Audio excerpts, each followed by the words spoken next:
자, 리소그래피 시작해 보도록 하겠습니다.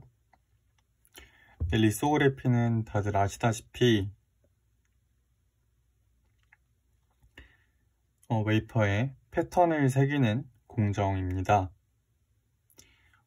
어떻게 보면 가장 중요한 공정이라고 생각이 되기도 합니다. 그리고 가장 고도화된 기술이 필요한 그런 공정이라고 생각을 합니다. 그러면은 시작해 보겠습니다. 자, 리소그래피를 두 가지로 나누는 기준을 Subtractive Process랑 Additive Process로 나눠볼 수도 있겠는데요. Subtractive는 빼는 겁니다. 이게 빼다의 의미죠. 그리고 Additive Process는 더하는 의미인데 전에도 얘기를 했을 거예요. 아마 Evaporation 증착을 할 때 아마 얘기를 했을 텐데, Substrate는 먼저 제가 증착하고자 하는 방막을 증착을 한 후에 포토를 통해서 포토로 패턴을 새기고 엣지로 그 막을 깎는 거예요. 근데 Additive Process는 먼저 이 PR 그거 패터닝을 하고 거기 위에다가 증착을 한 다음에 떼어내는 작업입니다. PR을 떼어내면 같이 떼어내는 작업. 그래서 예전에 PVD 했을 때 Evaporation 같은 경우에는 스텝 커버리지가 좋지 않아서 오히려 애디티브 시스템에서 PR을 같이 잘 드러낼 수 있다고 말을 했었을 겁니다. 네, 그래서 보시면은 얘가 지금 우리가 증착한 거고요. 펑셔널 레이어고 얘가 그 위에다가 이제 이 PR을 도핑을 한 겁니다. 그리고 마스크를 주고 이레디에이션을 시키면은 우리가 또 PR도 두 가지 종류로 나눠볼 수 있겠죠. 포지티브 PR은 노강 받는 부분이 PR이 없어지는 거고, 네거티브는 반대입니다. 이거의 간단한 원리, 제가 알고 있는 원리를 말씀드리면, 네거티브는 이 받은 쪽이, 빛을 받은 쪽이 크로스 링크드, 그러니까 저희가 그 재료과학에서 보면 더 이렇게 경화가 된다고 하죠. 더 끈끈해지는 이 크로스 링크가 일어나서 경화가 된다고 하고, 이 포지티브 같은 경우에는 어떤 그 포토에 반응하는 물질이 분해가 되어서 좀 더 그 디벨로퍼 용액에 잘 녹을 수 있게 해주는 것입니다. 그래서 어쨌든 얘를 먼저 증착을 한 다음에 PR 패터닝을 하고 애칭을 하는 식으로 이 패턴을 만든다면, 반대로 애디티브 프로세스에서는 여기서 펑셔널 레이어가 없죠. 바로 PR 코팅을 합니다. 바로 PR 코팅을 하고 여기서 여기 위에다가 데포지션을 하는 거예요. 그리고 이 PR을 이렇게 드러내는 겁니다. 근데 여기에 만약 스텝 커버리지가 너무 좋아서 이 벽에도 따닥따닥 붙어 있으면 이 PR이랑 얘랑 같이 잘 안 떨어져 나가겠죠. 그래서 스텝 커버리지가 좀 안 좋은 게 좋다는 거고, 네거티브 PR을 쓰면 조금 더 그러한 효과를 볼 수 있다고 합니다. 언더컷이 이렇게 생기는 거였죠. 여기 있네요. 언더컷이 언더 이렇게 잘리는 거죠. 그러면 얘 같은 경우도 드러내기가 더 쉬워지겠죠. 이렇게 돼 있다면 여기 증착을 했을 때 좀 더 잘 떨어낼 수 있다, 이렇게 생각을 하시면 되겠습니다. 자, 그래서 얘는 마스크 패브리케이션인데요. 여기서 이제 포토에서 마스크를 우리가 레티클이라고 부르는데요. 레티클을 만드는 거는 이빔 리소로 만드는 걸로 알고 있습니다. 이빔 리소는 실제 양산에서는 사용하지 않지만 마스크를 만들 때는 사용한다, 그렇게 아시면 될 것 같고, 얘는 뭐 이거 회로 설계를 하는 거니까 CAD를 통해서, 컴퓨터 모식인데 이게 아무튼 CAD 시스템을 통해서 설계를 하고 마스크를 만든다, 이렇게 보시면 되겠습니다. 자, 그러면 노광 시스템에 대해서 볼 텐데요. 노광 시스템은 세 가지로 볼 수 있겠습니다. 컨택 프린팅, 프록시미티 프린팅, 프로젝션 프린팅. 일단 실제 사용하는 건 이겁니다. 실제 사용하는 건 이거고, 그럼 하나씩 설명하도록 하겠습니다. 가장 정확한 거는 컨택입니다. 왜냐면은 얘는 여기 사이가 딱 붙어 있어요. 아예 딱 붙여서, 그러니까 예를 들어 손전등을 여기 바닥에 딱 붙이고 빛을 켠다고 생각하면 돼요. 그래서 회절이 일어날 틈이 없이 바로 노광이 되는 거므로, 그쵸? 그래서 빛의 인텐시티를 그대로 전달할 수 있다. 그치만 이렇게 딱 붙여서 하면은 이 노광 과정에서 데미지를 줄 수가 있습니다. 그래서 사용을 하지 않고, 프록시미티부터는 이제 디프렉션이 발생을 하는데요. 여기 보면 광원들이 무수하게 이렇게 많습니다. 빛이 이렇게 직진성을 가지는 것처럼 보이는 이유는, 이 무수한 광원들이 이런 식으로 같이 오기 때문에 우리가 직진하는 것처럼 보이지만, 이 슬릿, 결국에 마스크를 통해서 어떤 구멍을 빠져나가는 거잖아요. 아주 조그마한 구멍. 그러면은 그때는 이제 광원이 적어지면서 얘가 원래 구면파였으니까 이렇게 퍼지게 됩니다. 구면파로. 그렇게 되면은 인텐시티가 여기 이 뚫린 부분에만 탁 이렇게 꽂히는 것이 아니라 이 주변에도 이러한 인텐시티가 생긴다는 것이죠. 그래서 여기 보시면은 이 컨택일 경우에는 이런 식으로 형성이 됐다면, 프록시미티의 경우 이렇게 주변까지 크게 인텐시티가 나온 것을 볼 수 있습니다. 자, 그래서 실제로 쓰이는 것은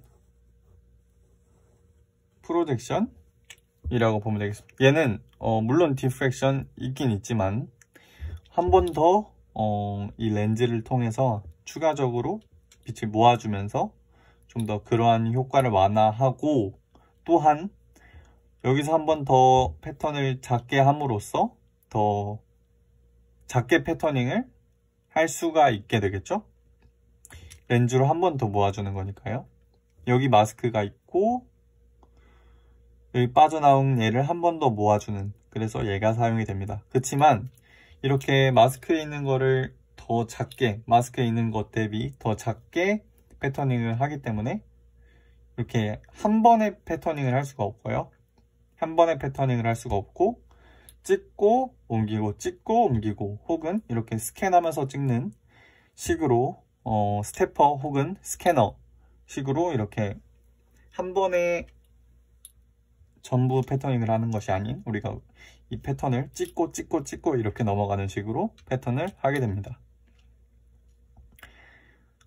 지금 300나노 이하의 엑시머 레이저를 주로 사용한다고 했는데, 예전에는 머큐리 램프 광원, G라인, I라인 이런 것들을 사용하다가 엑시머 레이저를 이용한 아르곤 F, ARF나 KRF 엑시머 레이저를 주로 많이 사용을 했었는데, 이제 EUV로 넘어가려고 하는데 그건 정확한 것은 잘 모르겠습니다.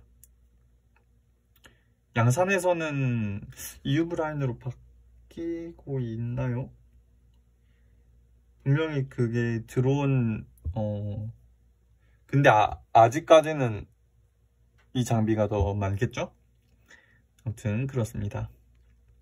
자, 그래서 우리가 리소를 아까는 에디티브랑 서브스트랙티브로 나눠봤는데 이번에는 배울 때 이제 라이소스랑 광원 그리고 노광 시스템 그리고 레지스트랑 뭐 디벨로프 이렇게 나눠서 한번 알아보도록 하겠습니다. 라이소스는 아까 말했다시피 여기가 이제 머큐리 램프 광원이고 여기가 엑시머 레이저 광원 그리고 이제 EUV 차세대 이제 리소 광원으로 EUV나 엑스레이 뭐 여러 가지들이 고려가 되고 있는데 그냥 거의 EUV로 간다고 다른 것들이 물론 연구하고 계신 분들도 많겠지만은 EUV 쪽으로 가는 이유가 있겠죠, 회사들이. 그렇게 알고 있겠습니다. 자, 그리고 익스포저 시스템. 이제 여기서는 이제 레졸루션이나 뭐 뎁스 오브 포커스 이런 것들을 알아볼 겁니다. 레지스트 디벨롭에서는 컨트레스트라는 특성이 있고 또 CMTF라는 특성이 있는데 그것을 차근차근 알아가 보도록 하겠습니다. 자, 노광 시스템입니다. 라이소스는 그냥 없앴네요. 우선 봅시다. 레졸루션 익스포저 시스템은 중요한 4가지 특성이 있는데 레졸루션, 이게 뎁스 오브 포커스, 그 다음에 MTF라고 그래서 모듈레이션 트랜스퍼 펑션, 스페셜 코헤런스 오브 라이트 소스 이렇게 4가지가 있습니다. 자, 먼저 우리가 디프렉션을 보면은 디프렉션은 이제 회절하는 현상이죠. 빛이 이렇게 작은 구멍을 통과하면서 이렇게 직진으로 여기 이렇게 가서 맺히는 것이 아니라 회절을 한다, 이렇게 넓게 퍼진다, 이런 거죠. 회절은 다들 아실 거고. 네, 그래서 아까 제가 설명이 나왔는데 평면파는 무수한 전광원이 있는 것이라 생각하고 슬릿을 만나면 소수의 전광원이 통과함으로 구면파가 된다. 그래서 회절한 게 나타난다, 이미지 플레인에. 이렇게 보시면 되겠습니다.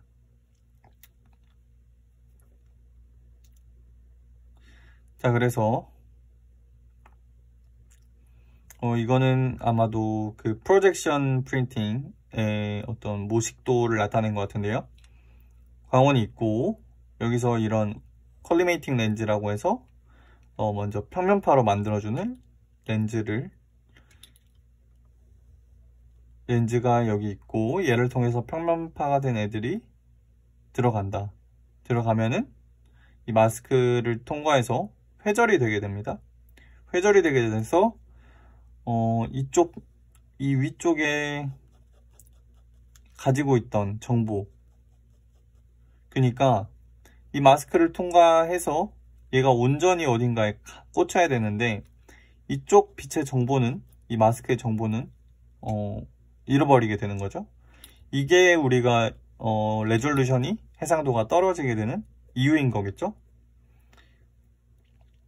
예, 그렇습니다. 그래서 디프렉션 되어서 일부 정보는 잃어버린다, 이렇게 아시면 되겠습니다. 그 다음 프라운호퍼 디프렉션 패턴이라고 해서 우리가 이 회절된 빛의 인텐시티를 계산하는 식들이 있는데 그게 또 파필드랑 니어필드랑 이렇게 2가지의 어떤 공식 이론이 있다고 합니다. 그래서 얘는 파필드의 경우예요. 파필드의 경우. 그래서 프로젝션 프린팅의 경우고 여기서 제가 다루진 않겠지만 니어필드일 때는 그 프록시미티 컨택일 때는 그 니어필드의 이 인텐시티 식을 따른다고 합니다. 그래서 이걸 이용해서 우리가 뭘 할 거냐면 레졸루션이라는 걸 구해볼 건데, 이게 보시면은 이 광원에서 위치에 따라서 이 빛의 인텐시티예요. 인텐시티고 그럼 여기 지점이 맥시멈이고 이렇게 주변으로 갈수록 인텐시티가 떨어진다. 이걸 볼 수 있는데 우리가 구별을 하려면, 그러니까 해상도라는 개념이 이 광원하고 이 광원이 있어요. 얘네 둘이를 구별할 수 있으면 그게 우리가 분별이 되는 거니까 예를 들어서 우리가 이러한 두 가지 동그라미를 온전히 보고 싶은데 이 인텐시티가 겹쳐요. 인텐시티가 겹쳐서 이런 식으로 겹쳐진다면 우리는 원래 원했던 이 동그라미가 두 개 붙여진 얘를 볼 수가 없겠죠.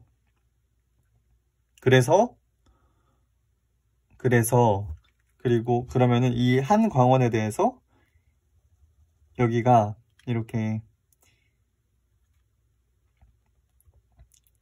이 거리가 1.22 곱하기 람다 곱하기 F 나누기 D인데 F는 아마 초점 거리일 거고요. 렌즈와 이미지 플레인의 거리고 D는 렌즈 크기입니다. 근데 그러면은 다른 광원이 있다고 했을 때 얘의 미니멈이 얘의 맥시멈과 일치하면, 즉 이런 식으로 되면은 우리가 구분을 할 수 있는 거겠죠? 맞나요? A 광원의 맥시멈 빛이랑 B 광원의 미니멈 빛이 일치한다. 그러면은 우리가 온전히 구분을 할 수 있는 거잖아요. 그래서 레졸루션을 얘라고 합니다. 얘를 R이라고 정의를 합니다. 근데 여기서 이 어떠한 식들에 의해서 이 F랑 D, F가 없어지고 어떤 알파에 관한 식으로 나오게 되는데 그 시스템은 여기다 적어놨네요. 여기가 D고 알파는 이 값인데 이 값은 렌즈가 얼마나 빛을 잘 모으나의 척도라고 보면 되겠고, 더 잘 모았다면은 알파가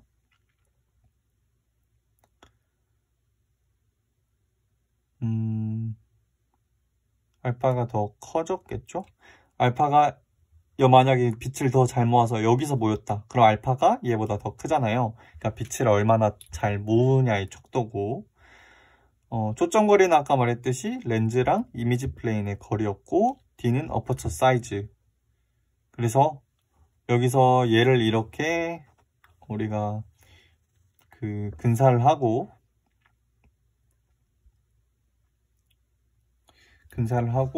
R을 구해주면은 이러한 식이 나오게 되고, 이 nsin 알파를 뉴머리컬 에퍼처라고 해서 NA라고 해줍니다. 그리고 이 0.61은 그 포토레지스트의 특성에 따라서 변화할 수 있는 값이라 그래서 K1이라고 놓기도 합니다. 그리고 N은 굴절률인데 여기서 굴절률은 렌즈랑 이미지 플레인 사이에 물질의 굴절률일 겁니다, 아마. 네, 그래서 이거를 더 높이기 위해서 노력을 하죠. 그래서 우리가 R이 큰 게 좋을까요? 작은 게 좋을까요? R은 작은 게 좋습니다. 왜냐면 R이 작아야 얘 길이가 작아야 좋은 거잖아요. 그래야 더 작은 패턴을 할 수 있다는 의미니까. 그래서 레졸루션은 작으면 좋다고 합니다. 우리가 작아야 좋다고 알려져 있습니다.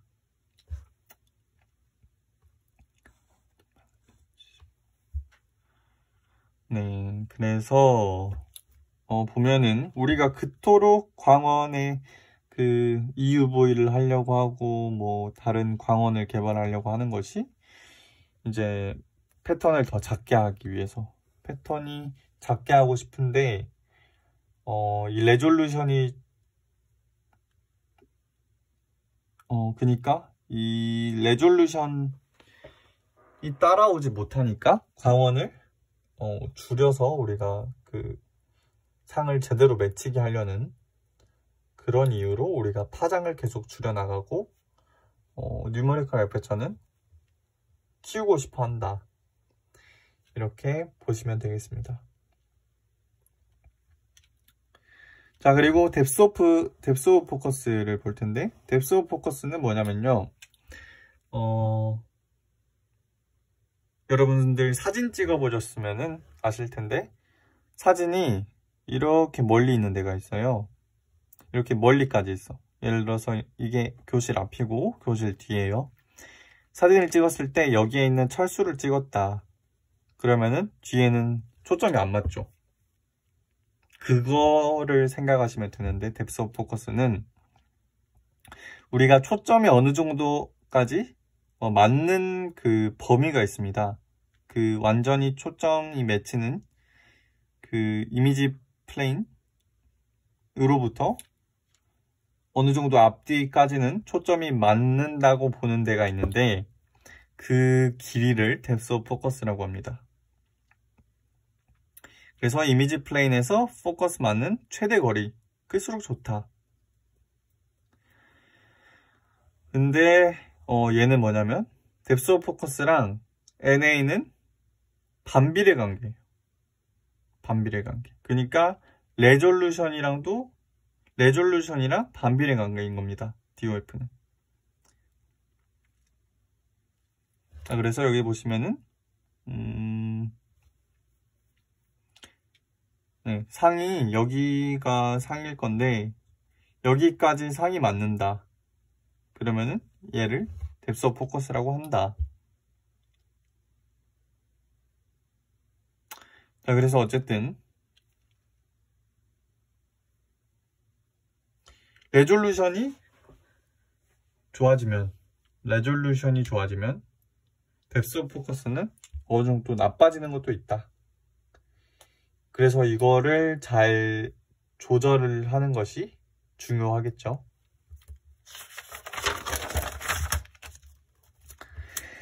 자, 그 다음에 MTF라는 것이 있습니다. Modulation Transfer Function이라고 해서 우리가 회절이 일어난다 그랬잖아요. 빛이 그대로 도달을 하지를 못하는데 웨이퍼에 PR에, 그러니까 리지스트에 온전히 도달하지 못하는데 그 이유가 회절 때문이라고 했죠. 그래서 이 마스크와 렌즈를 통과하면서 인텐시티가 그대로 도달하는 것이 아니라 이렇게 좀 회절되면서 변한단 말이죠. 그거를 나타낸 펑션이 MTF라는 겁니다.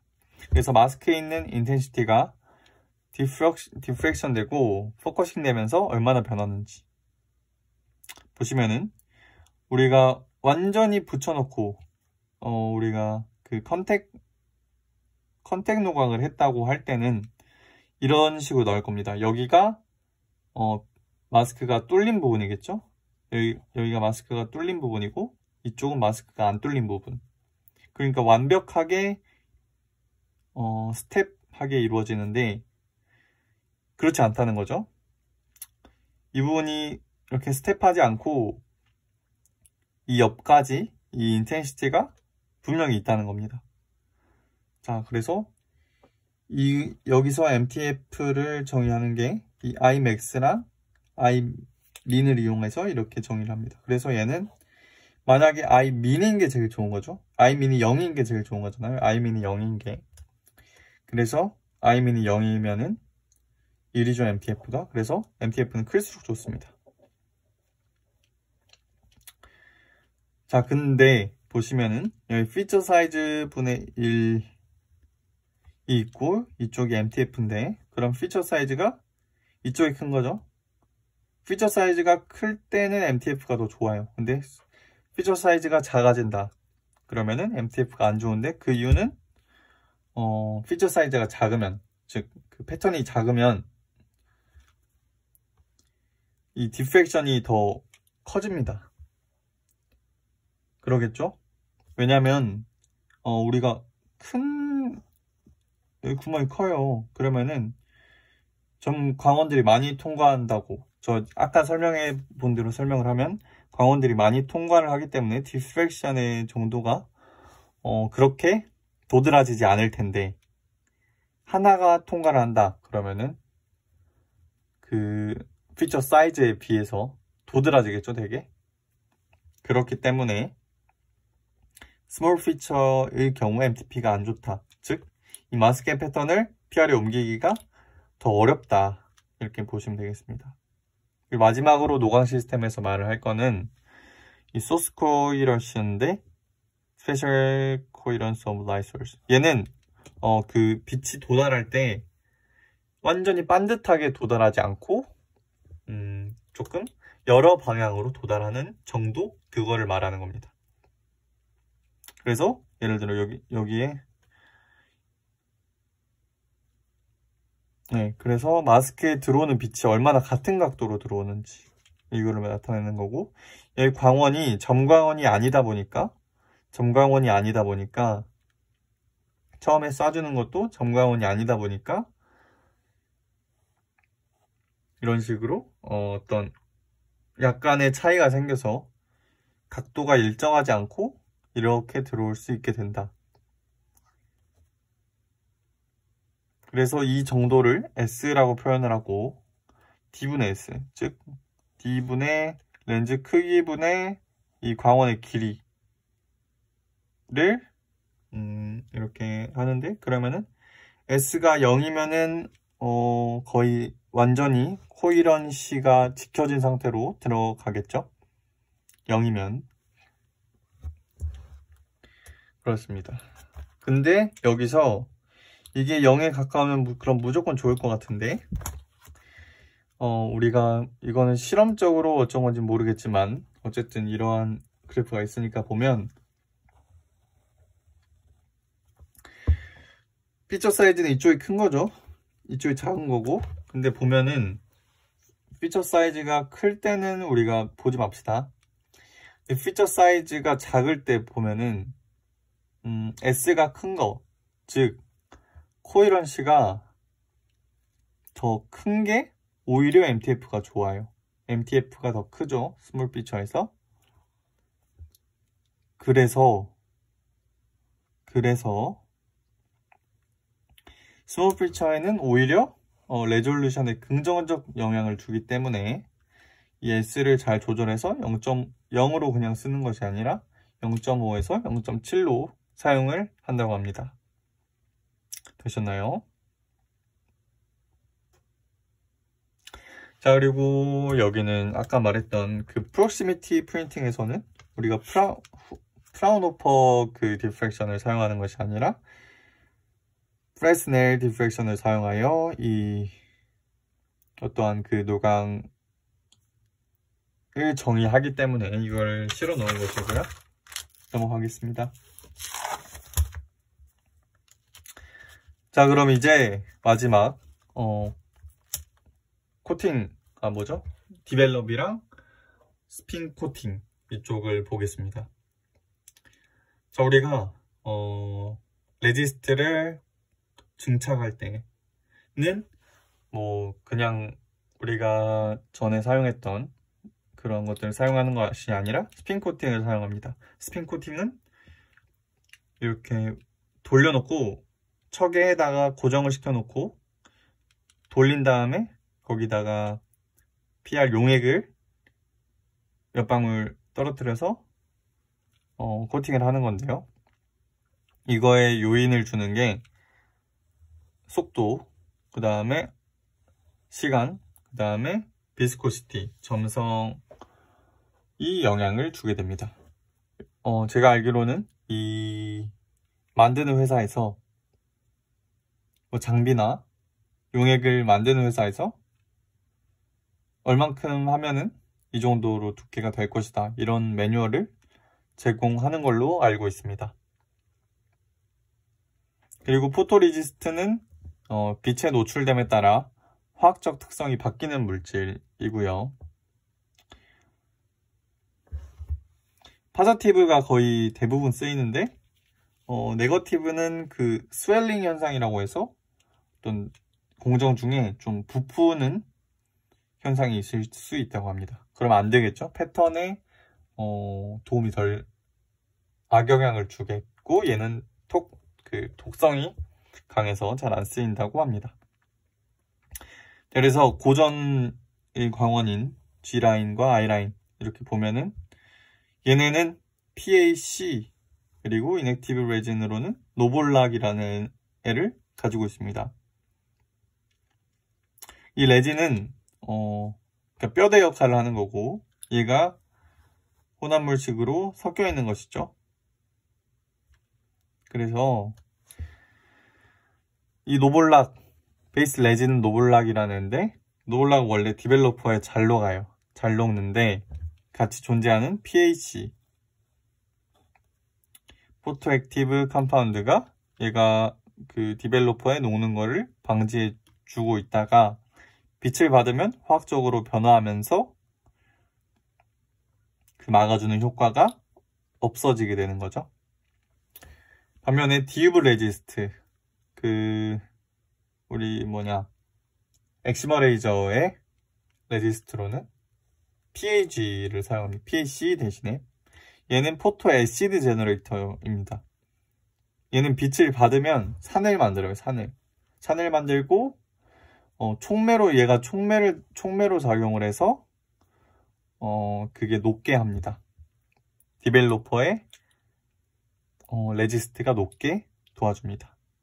그래서 얘는 촉매니까 없어지지 않겠죠? 그래서 이렇게 좀 효율이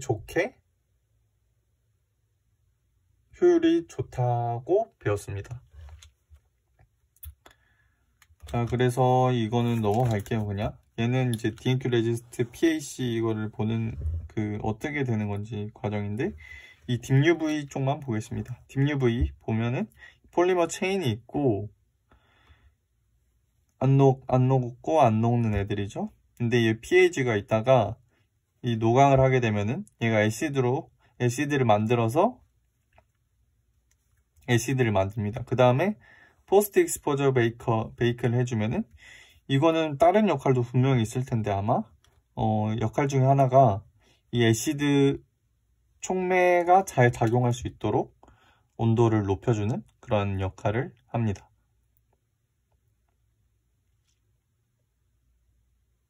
자, 그리고 리지스트를 바꾸는 거는 우리가 이 파장이 짧아지다 보면 PR이 전에 쓰던 이 PR 전체의 노강이 잘 안 될 수가 있다고 합니다. 흡수가 되어서. 그래서 새로운 것을 사용하는 것이고, 어쨌든 이렇게 해서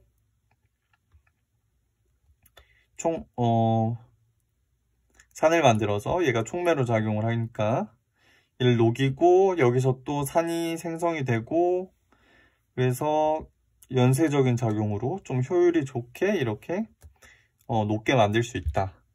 이러한 것으로 보면 되겠습니다.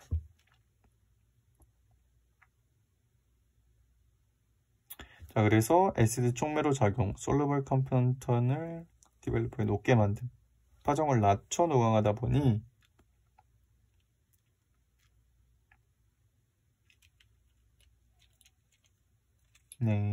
그래서 이제 디벨로퍼는 TMH, 주로 염기성 용액을 많이 사용해서 TMAH 얘 많이 들어봤고 이렇게도 사용한다고 합니다.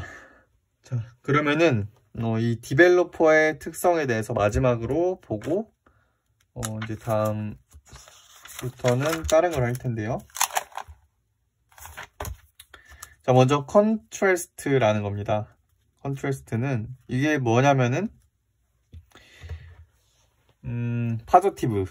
우리 파저티브만 볼게요. 파저티브 레지스트일 때 익스포저 도즈입니다. 도즈. 그러니까 광에너지가 얼마나 큰지를 나타내는 값이고 여기는 레지스트가 남아있는 값이에요. 그러니까 이건 뭐냐면은 점점점 광에너지를 높였을 때 남아있는 레지스트의 비율이 이만큼이라는 거예요.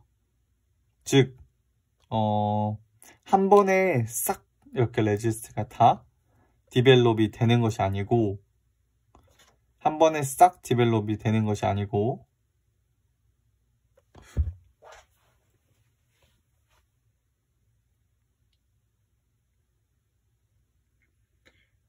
일정 이상 도스가 되면은 싹 디벨롭이 되는 것이 아니고 이때부터 시작해서 Q0부터 시작해서 QF가 돼야 완전히 없어진다. 그 디벨롭이 된다. 이러한 뜻이잖아요. 그러면 우리가 이런 게 사실 제일 좋긴 하겠죠. 어느 순간 이상 되면은 싹 없어져 버린다. 이게 가장 좋긴 하겠지만 이런 식으로 나타내고 그러면 이러한 특성을 나타내기 위해서 컨트레스트를 감마로 나타내고요. 식이 이런지는 몰랐는데 식이 이렇다고 합니다. 그래서 QF는 Q0면은 R이 무한대다. 감마가 무한대다. 그러면 이 스텝일 때 감마가 무한대라는 거네요. 자, 그래서 이런 특성이 있고 얘를 이제 어떻게 활용을 하냐면 우리가 크리티컬 MTF라는 애로 활용을 합니다. 아까 우리가 MTF는 배웠어요. MTF는 뭐였죠? 회절해가지고 빛의 인텐시티가 완전 스텝하지 않은데 그 정도를 나타내는 애였고 1이 가장 좋은 거였잖아요. 1보다 낮아지면 안 좋은 거였고. 자, 근데 CMTF는 우리가 이렇게 나타낼 수 있어요. QF-Q0, QF 플러스 Q0. 아까 아마 MTF가 Imax-Imin 플러스 Imax 플러스 Imin이었을 거예요. 그래서 그거랑 비슷한 개념이라고 보시면 됩니다. 그래서 결국에는 MTF가 CMTF보다 커야지 패터닝을 할 수가 있다.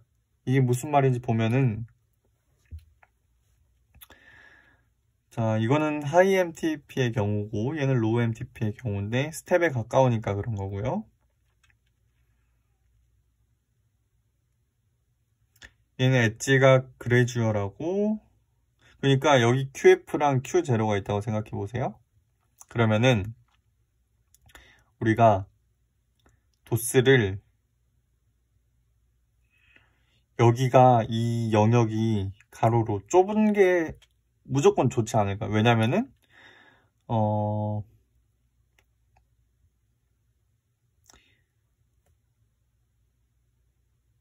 그러니까 이 영역이 의미하는 거는 여기랑 여기 이렇게 만나는 영역이 의미하는 거는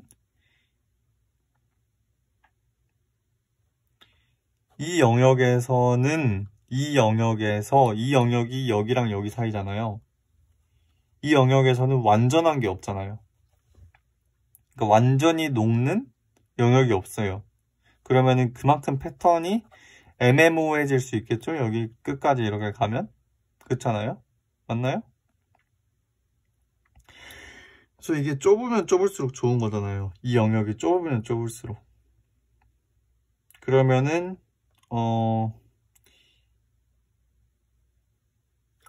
이 범위가 좁아지는 거니까요.